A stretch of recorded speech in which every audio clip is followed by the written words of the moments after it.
Salah satu area fokus dengan V20 adalah desainnya, dan itu menjadi jelas saat Anda memegangnya di telapak tangan. Sama seperti saudaranya yang lebih tua, desain di sini berbatasan dengan premium. Meski tidak premium seperti V20, ini karena ponsel tidak memiliki fitur pengaturan kamera lampa ganda atau kamera berlubang di bagian depan. Dua fitur yang membuat V20 terlihat dan terasa seperti perangkat segmen premium. Tetapi bahkan dengan Vivo yang tidak melengkapi V20 dengan fitur-fitur ini, dan alih-alih memilih bahasa desain yang lebih konservatif untuk perangkat tersebut, Vivo masih berhasil tampil cukup menyenangkan dengan sendirinya. Berbicara tentang desain V20, ponsel ini memiliki pengaturan 3 kamera yang disejajarkan secara vertikal di bagian belakang yang juga sedikit menonjol. Panel belakang menampilkan tekstur gradien nada ganda yang menggeser bayangan tergantung pada sudut pandangnya. Namun, panel belakang ponsel adalah magnet sidik jari asli yang jika tidak dijaga kebersihannya menghilangkan sedikit dari desain gradien perangkat. Di bagian depan, V20 mengusung layar Super AMOLED 6,44 inci dengan dukungan hingga resolusi Full HD+. Ini adalah panel datar tanpa lekukan dan takik titik embun di bagian atas. Dalam hal kinerjanya, panel ini bagus untuk harganya karena memamerkan sudut pandang yang bagus dan juga bisa menjadi sangat cerah. Akurasi warna dan kontrasnya juga bagus. Namun panel tidak memiliki dukungan untuk kecepatan refresh yang cepat dan hanya dapat berjalan pada 60 Hz tetap. Sama seperti V20 juga merupakan salah satu ponsel paling ringan di pasaran. Dan karena penggunaan plastik di bagian belakangnya, ponsel ini terasa mudah dibawa-bawa. Ada sedikit lekukan pada bodi yang juga membuat ponsel sangat ergonomis dan digunakan untuk masuk dan keluar dari saku Anda, dan karena ukurannya yang dapat diatur membuatnya prima untuk penggunaan satu tangan. Review Vivo V20, performa dan baterai beralih ke apa yang disembunyikan ponsel di bawah kap.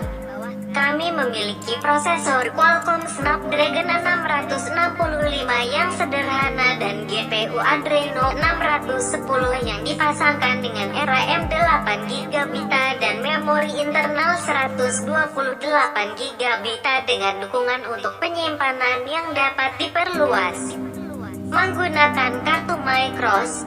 Meskipun chipset ini bukan yang paling kuat yang dapat Anda beli di segmen ini, atau bahkan tidak sekuat chipset yang ditawarkan banyak pesaing V20, chipset ini cukup untuk memberi daya pada game pada pengaturan menengah dan menangani aplikasi tugas berat tanpa masalah. Meskipun kami tidak melihat adanya kelambatan atau gangguan mikro saat menggunakan ponsel, kami yakin ini bisa menjadi masalah yang mungkin mulai muncul dalam 1 atau 2 tahun saat ponsel mulai menua dan chipsetnya mulai menunjukkan tanda-tanda didorong ke batasnya. Tidak seperti V20 yang datang dengan Android 11 out of the box. Perangkat keras pada V20 setelah ditugaskan untuk menjalankan salinan dari Vantage OS Vivo berbasis Android 10. Namun, ini tampaknya menjadi masalah sementara. Dengan ponsel kemungkinan akan mendapatkan Android 11 dalam waktu dekat. Tetapi bahkan tanpa itu, Vivo V20 menghadirkan beberapa fitur yang layak dengan perangkat keras yang sudah diinstal sebelumnya. V20 juga menawarkan masa pakai baterai yang baik.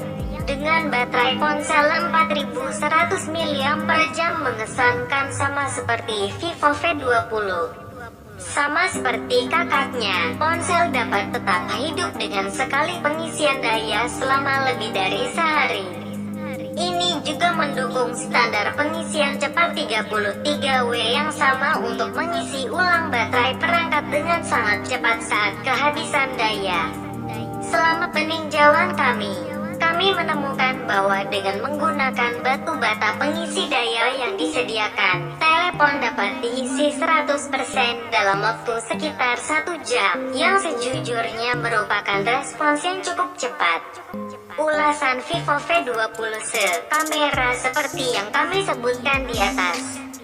Sorotan utama dari V20 adalah pengaturan kameranya yang meskipun tidak sekuat V20 masih cukup baik untuk melakukan lebih dari sekadar menyelesaikan pekerjaan. Ini karena Vivo V20 mendapatkan setup kamera yang kuat di bagian belakang yang meski tidak bagus masih cukup bagus untuk mengklik gambar.